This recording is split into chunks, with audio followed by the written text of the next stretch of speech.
On the 1st of September, 1981, inside a quiet London hotel room, an aging man sat across from a journalist, preparing to speak about truths he had buried for nearly 40 years. Albert Speer, Adolf Hitler's favored architect and wartime armaments minister, the Nazi who insisted he had not known, the criminal who claimed ignorance, was about to disturb the carefully constructed story that had protected him since the collapse of the Third Reich. This would be among his final interviews. Within days, he would be dead. For more than 3 decades, Speer had cultivated a singular image: the so-called good Nazi, the gifted technocrat who served a murderous system without fully comprehending it, a man close enough to power to feel its warmth, yet distant enough to deny its flames. He published celebrated memoirs. He captivated journalists, historians, and even some survivors with measured remorse and carefully chosen admissions. But now, with his health failing and time closing in, something inside that narrative began to fracture. What Speer revealed in those final conversations unsettles the version of himself he spent a lifetime defending. It forces a confrontation with guilt, denial, and the fragile stories human beings construct to live with what they have done. This is the story of those final confessions, and of what they expose about one of history's most unsettling figures. To understand the significance of Albert Speer's final admissions, it is necessary to return to the beginning, not to the crimes themselves, but to the mindset that made those crimes possible. Speer did not enter history as a screaming ideologue or a violent street radical. He emerged instead from comfort, education, and ambition. Born in 1905 into an upper-middle-class family in Mannheim, Germany, Speer grew up surrounded by order, discipline, and expectation.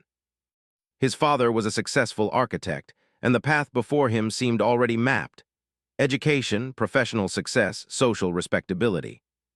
Speer studied architecture in Munich and Berlin, excelling in a field that rewarded precision, obedience, and aesthetic grandeur.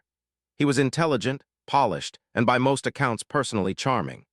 Politics did not initially dominate his thinking. What mattered to Speer was advancement, recognition, and the intoxicating belief that his talents deserved a stage worthy of them. When he joined the Nazi Party in 1931, he would later insist it was not driven by ideological hatred or anti-Semitism, but by opportunity. Germany was changing, and the Nazi movement offered momentum, power, and direction. Speer stepped into that current willingly. His talent soon brought him to Adolf Hitler's attention, and that moment would define the rest of his life. Hitler, who fancied himself an artist and architect Menke, saw in Speer not just technical ability but devotion. Speer became more than a designer. He became a collaborator in Hitler's vision of permanence.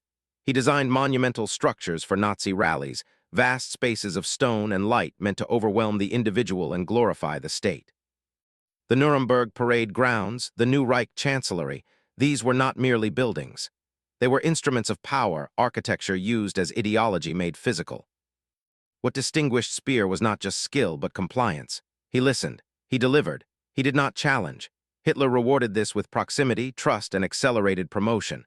By the early 1940s, Speer had moved far beyond architecture. In 1942, following the death of Fritz Todt, Hitler appointed him Minister of Armaments and War Production. Overnight, the architect became the logistical heart of the Nazi war machine. Under Speer's leadership, weapons production increased dramatically, even as Allied bombs reduced German cities to rubble. This achievement would later be used in his defense, framed as technical brilliance divorced from ideology. But production did not rise through efficiency alone. It rose through exploitation. Speer oversaw a system built on forced labor at a scale unprecedented in modern Europe. Millions of people, concentration camp prisoners, civilians from occupied territories, prisoners of war, were worked until exhaustion, starvation, and death in factories that supplied Germany's war effort. Speer attended meetings where the use of concentration camp labor was discussed openly. He visited production sites where enslaved workers lived and died under inhuman conditions. Reports crossed his desk. Requests for additional labor were processed through his ministry. The suffering was not abstract. It was administrative, documented, organized, and it was effective. Speer's efficiency prolonged the war, increasing casualties on every front. Yet when the Third Reich collapsed, Speer did something that set him apart from his fellow defendants at Nuremberg. He did not rage. He did not deny everything. Instead, he accepted responsibility, but only in general terms. He acknowledged guilt for serving the regime while denying specific knowledge of the Holocaust. He claimed he had been consumed by production targets, blind to the genocide unfolding alongside his factories. It was a carefully calibrated confession, and it worked. While other Nazi leaders were sentenced to death, Speer received 20 years in Spandau prison. He served the full sentence, refusing early release, a choice that further reinforced his image as the repentant Nazi. When he was released in 1966, he stepped into a world ready to believe his story. His memoir, Inside the Third Reich, became an international bestseller. In it, Speer presented himself as a technocrat seduced by power, morally weak but not morally monstrous. He became the Nazi people could listen to, without confronting the full horror of the regime. Journalists sought him out, historians debated him, audiences accepted him. But beneath the polished narrative, doubts persisted. Survivors recognized the omissions, documents hinted at contradictions, and as decades passed, the distance between Speer's story and the historical record began to narrow. By the time Speer reached his mid-70s, the space for denial was shrinking, the archives were opening, the questions were sharpening. And the man who had built his post-war life on selective truth was running out of time. For decades after his release from Spandau, Albert Speer lived inside a story he had carefully constructed. It was a story that allowed him to speak publicly, to publish, to be consulted as a witness to history rather than condemned as one of its central perpetrators. He presented himself as a man who had made grave mistakes, yes, but who had been morally negligent rather than morally aware. This distinction became the cornerstone of his post-war identity. Yet even as Speer's reputation flourished, unease lingered. Survivors of the camps listened to his interviews with disbelief. Historians who studied the bureaucratic machinery of the Third Reich found his claims increasingly difficult to reconcile with documentary evidence. Speer had not been a minor functionary.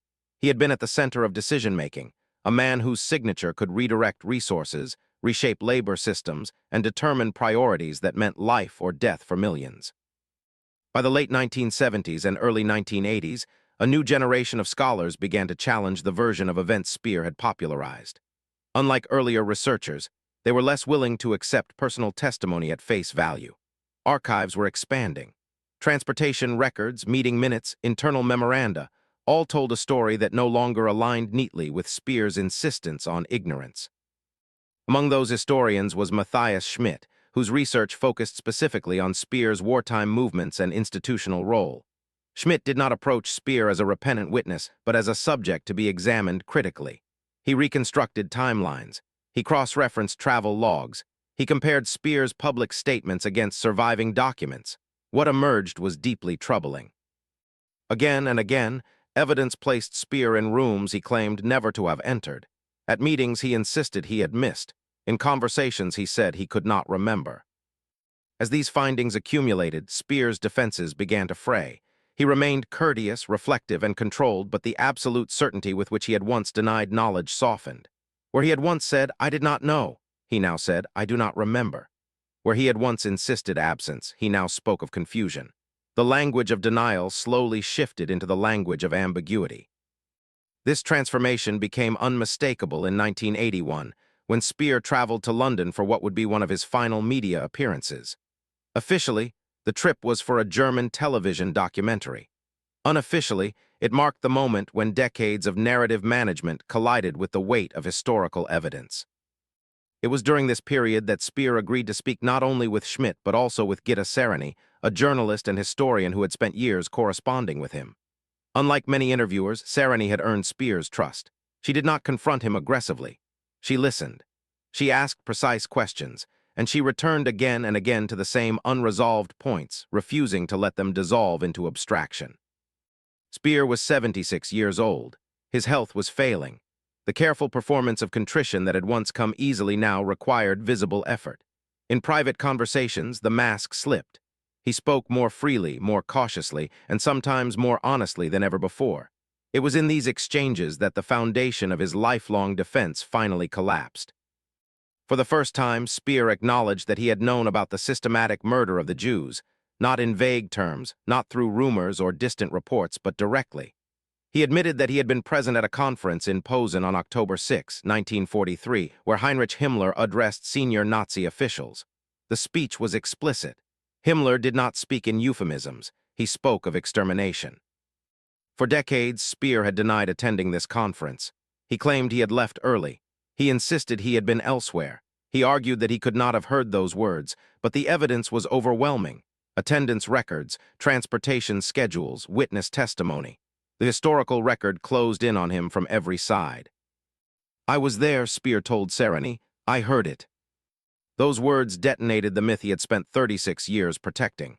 Ignorance had been his shield. Without it, everything else unraveled. His claim to moral distance evaporated. His portrayal as a technocrat detached from ideology collapsed under the simplest of questions. If he knew and continued, what did that make him? Even in confession, Speer sought refuge in explanation. He described a form of psychological compartmentalization, a deliberate refusal to internalize what he had heard. He framed his failure as one of moral weakness rather than conscious participation. He had known, he said, but he had not allowed himself to truly understand. He had not acted. He had not intervened. He had not protested. To many, this distinction rang hollow. Knowledge paired with inaction, especially from a man of immense power, was not neutrality. It was complicity. After Posen, Speer did not resign. He did not sabotage production. He did not withdraw his cooperation. Instead, he continued to increase armaments output, continued to organize forced labor, continued to serve the regime with greater efficiency than ever. Sereny pressed him on this contradiction. Why maintain the lie for so long? Why confess only now? Speer's answer stripped away any remaining illusion of accidental deception. He admitted that survival had shaped his choices. He wanted to live. He wanted to be heard. He wanted his books to be read. Had he confessed everything immediately, he said, he would have been dismissed as just another criminal. By controlling the narrative, he preserved relevance. He shaped memory.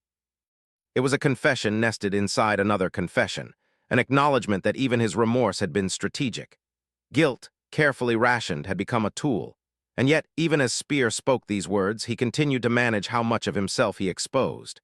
The truth emerged slowly, reluctantly, constrained by what could no longer be denied. What these final interviews revealed was not sudden honesty, but erosion. The defenses Speer had built were not shattered by conscience alone, but by time, evidence, and mortality. As the historical record closed around him, the space for denial narrowed. And in that narrowing space, the man who had spent a lifetime shaping stories began, at last, to confront the one story he could no longer control. Speer's final interviews did not only dismantle his claims of ignorance. They also exposed the emotional core that had sustained his loyalty to the Nazi regime long after its crimes were impossible to deny. At the center of that loyalty stood Adolf Hitler. More than ideology, more than nationalism, more even than ambition, it was Speer's relationship with Hitler that bound him to the system he later claimed to regret.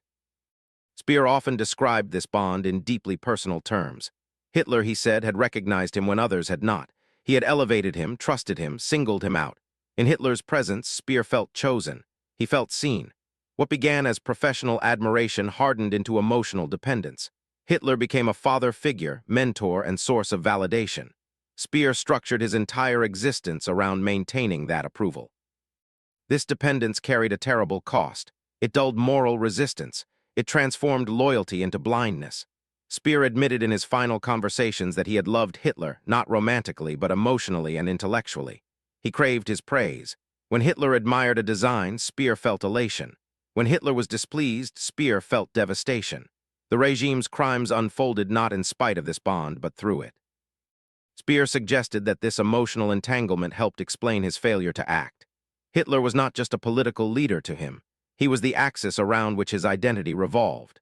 To confront Hitler's crimes fully would have meant dismantling the psychological structure that sustained Speer's sense of self. It was easier to look away, easier to rationalize, easier to focus on production figures and architectural plans than to acknowledge what those efforts enabled. In his final days, Speer revealed that he had at times considered killing Hitler. During the last months of the war, when defeat was inevitable and Hitler ordered scorched earth policies that would destroy Germany itself, Speer contemplated assassination. He spoke of poison gas. He spoke of opportunities, and yet he did nothing. He claimed fear was not the reason. What stopped him, he said, was loyalty, an emotional residue he could not sever, even when he recognized that Hitler's continued existence meant catastrophe. This admission raised an unsettling question. If Speer could recognize by 1945 that Hitler must die, what had he believed in 1943 when Himmler openly described extermination? What moral threshold had to be crossed before action became conceivable? Gitta Sereny later observed that Speer appeared to oscillate between self-accusation and self-exoneration, even in his final moments. He spoke of guilt, yet framed himself as manipulated. He acknowledged knowledge, yet emphasized psychological blocking. He recognized power, yet portrayed himself as constrained by forces larger than himself. The contradictions were not incidental. They were the residue of a lifetime spent avoiding full accountability. Nowhere was this more evident than in Speer's reflections on guilt itself. For years, he had spoken eloquently about responsibility. He accepted general blame for serving the regime. He wrote of moral failure and seduction by power. On the surface, he appeared to embody repentance. But when pressed on the substance of that guilt, the emotional core remained elusive. In his final interviews, Speer admitted that for much of his post-war life, what he felt was not remorse but shame. Shame at failure, shame at losing, shame at being remembered as a criminal rather than a visionary architect. His early confessions, he acknowledged, were tactical. They reduced his sentence. They restored his relevance. They allowed him to re-enter public life not as a pariah, but as a reflective witness. True guilt, he claimed, came later, only when evidence became overwhelming, when historians confronted him with documents he could no longer dismiss. And yet, even then, his remorse appeared carefully managed. He spoke about guilt as a concept, analyzed it, described it, but rarely inhabited it. His concern often returned to how his guilt appeared to others, how it shaped his legacy. This tension became stark in one of Sereny's most direct questions. She asked whether he dreamed of the victims, whether he thought about the individuals who died because of his decisions. Speer's answer was chilling in its detachment. He said he thought of them abstractly. He understood intellectually that his actions contributed to their deaths, but he could not make the connection feel real. They remained numbers, statistics. He could not see their faces. This inability to humanize the victims marked the limits of Speer's moral reckoning. He could describe responsibility, but not grief. He could acknowledge causality, but not suffering. He remained insulated from the emotional reality of what he had enabled. It was not ignorance that defined him, but distance. Speer's reflections on memory further exposed this distance. He admitted that much of his post-war life had been sustained by selective recall. Memory, he said, was not fixed. It adapted to what one could live with. He told himself stories that allowed survival, narratives that prevented psychological collapse. To confront the full truth all at once, he suggested, would have destroyed him. This admission was perhaps the most revealing of all. Speer was acknowledging that his entire post-war identity rested on a managed delusion.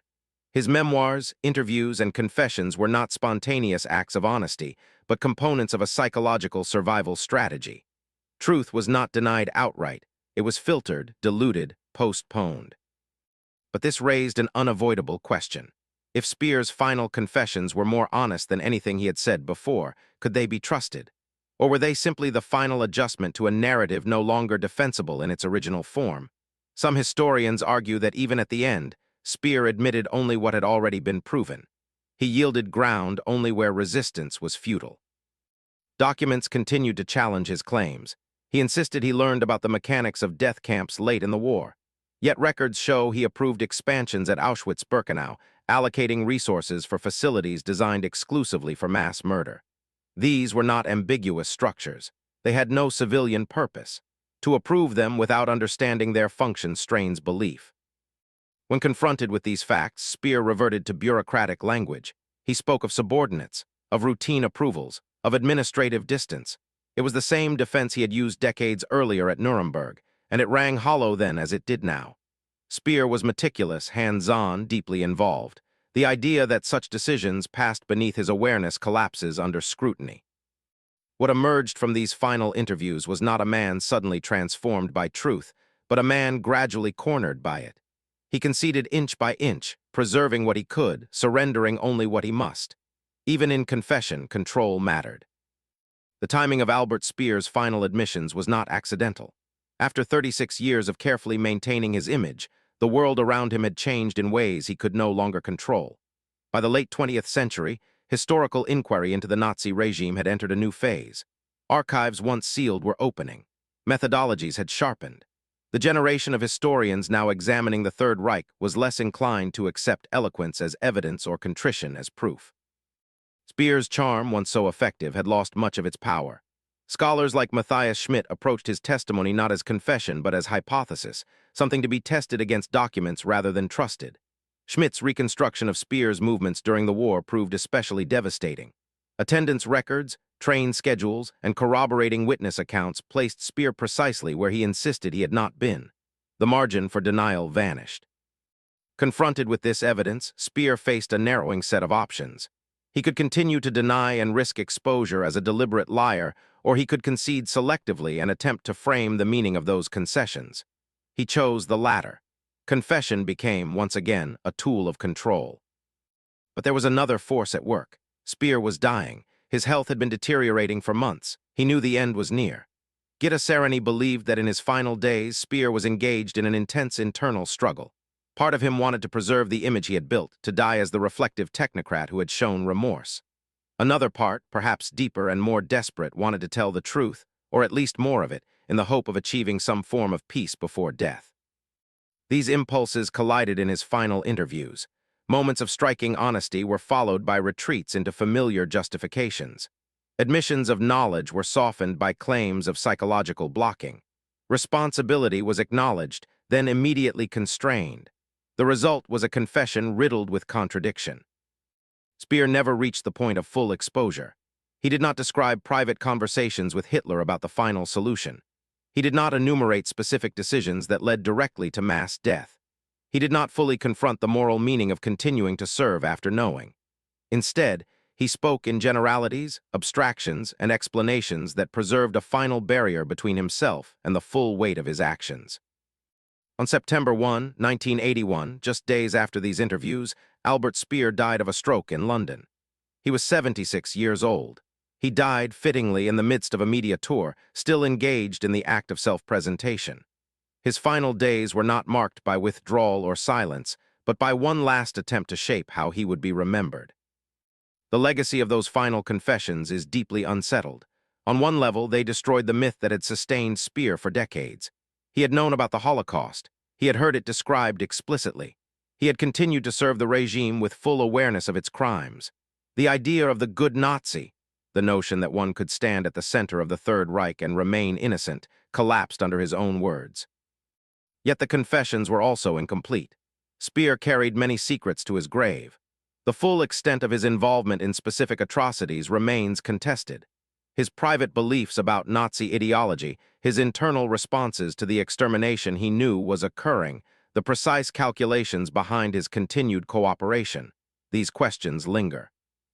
What remains undeniable is that Speer possessed immense power and exercised it. His choices were not symbolic. They were operational.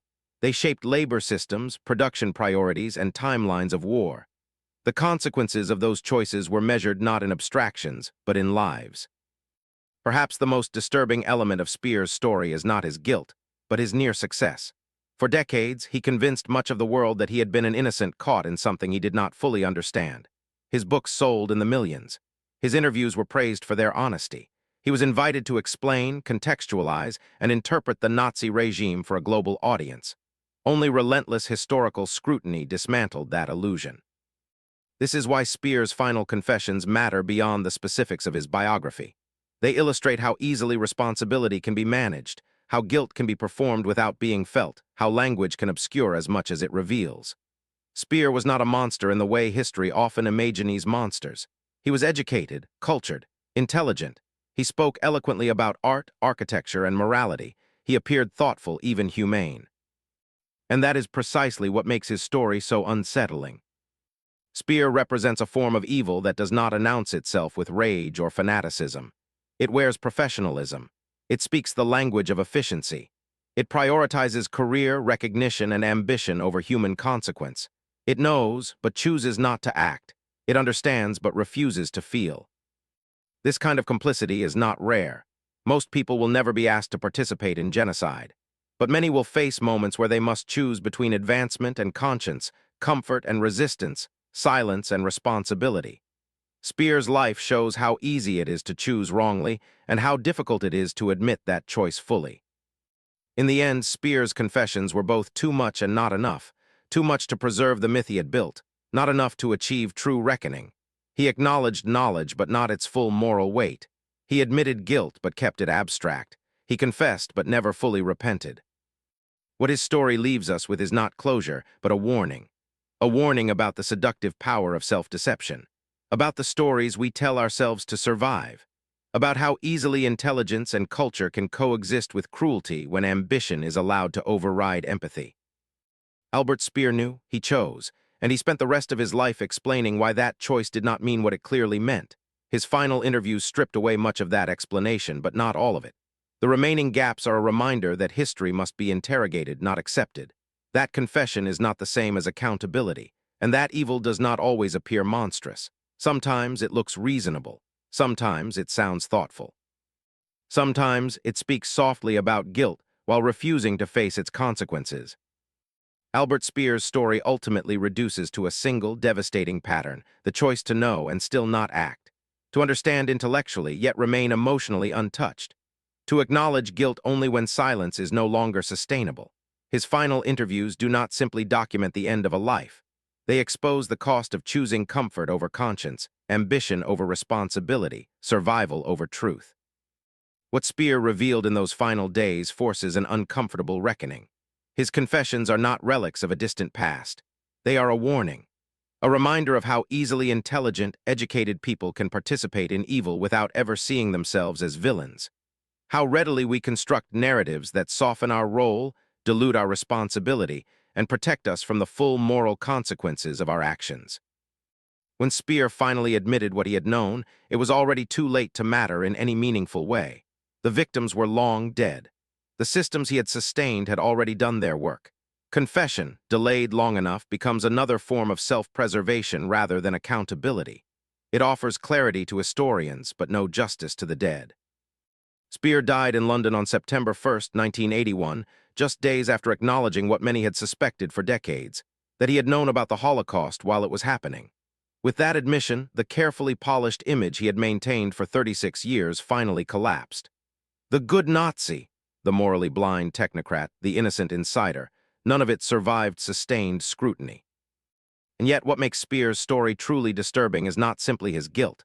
It is how close he came to escaping it entirely.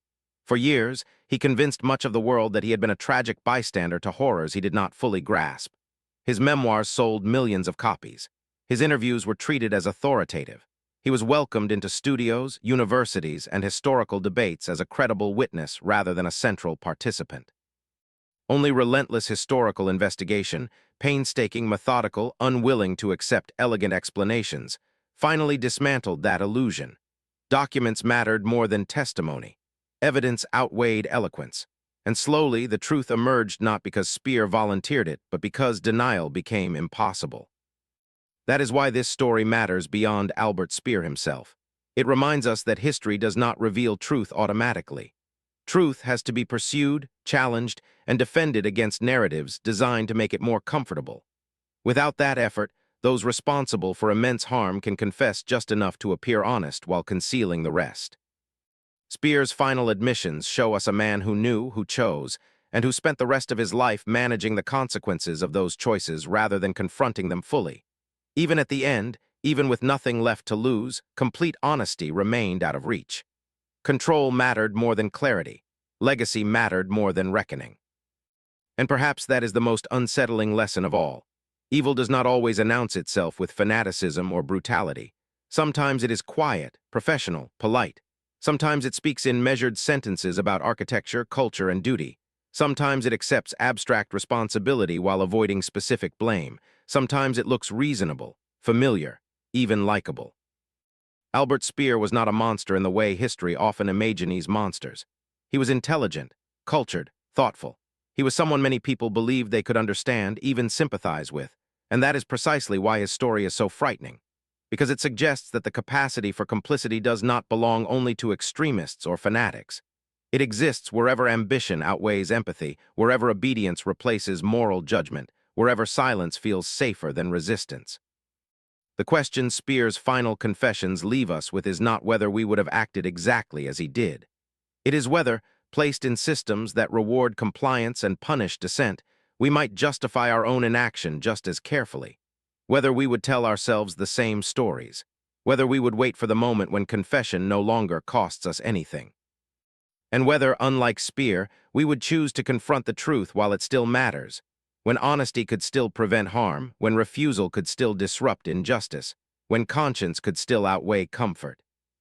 That is the test Albert Speer failed, and it remains a test for all of us. Thank you for watching. If you want more deeply researched, uncompromising stories from history, make sure to subscribe.